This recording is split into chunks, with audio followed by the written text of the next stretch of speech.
পদ্মফুলের প্রতীক চিহ্ন মুছল ঘাসফুল শিবির। ভোটের আগে চড়ছে রাজনীতির পারো এবং যেমনটা জানা যাচ্ছে যে পূর্ব বেহালার সেখানকার বিধানসভার দেওয়াল লিখন মুছে দিয়েছে বিজেপির ঘাসফুল শিবির। যে ছবি আবার সোশ্যাল মিডিয়ায় পোস্ট করেছেন শুভেন্দু অধিকারী। তৃণমূলের সস্তার রাজনীতিকে ঘিরে এখন পরিস্থিতি উত্তাল।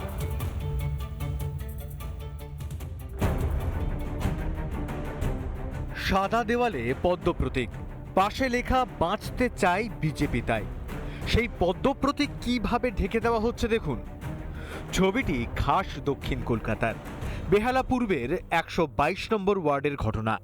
তৃণমূলের সস্তার রাজনীতির সেই ছবি সোশ্যাল মিডিয়ায় পোস্ট করেছেন শুভেন্দু অধিকারী। একটা দুটো নয়, বিজেপির কমপক্ষে 10টি দেওয়াল লিখন মুছে দেওয়া হয় বলে অভিযোগ করেছেন বিরোধী দলনেতা। যদিও তৃণমূল জমানায় এই ছবি দেখতে অভ্যস্ত বাংলা। ভোটের আগেই তেতে উঠেছে বাংলার মাটি। ভোটের ফুল ফোটার আগেই দেয়ালে রাজনৈতিক ফুল ফোটানোর উত্তাপ ক্রমশ বাড়ছে। বেহালা পূর্ব বিধানসভা কেন্দ্রে বিজেপির দেয়াল লিখন মুছে দেওয়ার অভিযোগ উঠল। 26-এ আসন দুলছে ঘাসফুলের।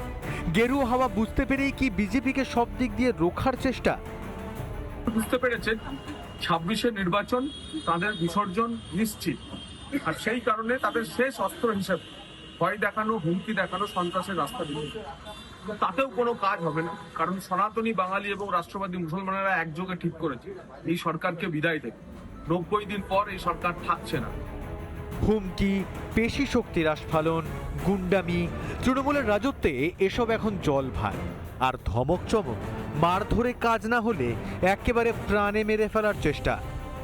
ভাবলে গাটা শিউরে হচ্ছে সেই ঘটনাটা। মানে আমি যে বেঁচে আছি খুব ভগবানের দয়াতে। এটা কি করব, এইভাবেই থাকতে হবে, এইভাবেই ছিলাম আমরা, কোনো সুযোগ সুবিধা পাইনি আমরা।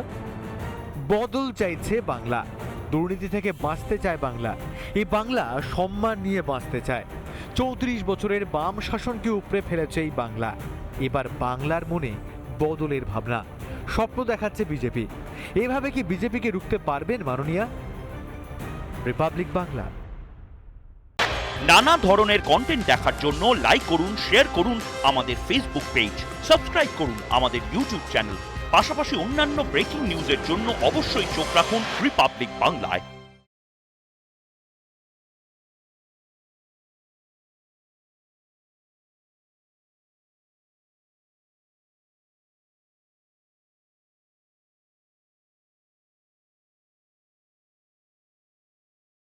নানা ধরনের কন্টেন্ট দেখার জন্য লাইক করুন, শেয়ার করুন আমাদের ফেসবুক পেজ, সাবস্ক্রাইব করুন আমাদের ইউটিউব চ্যানেল।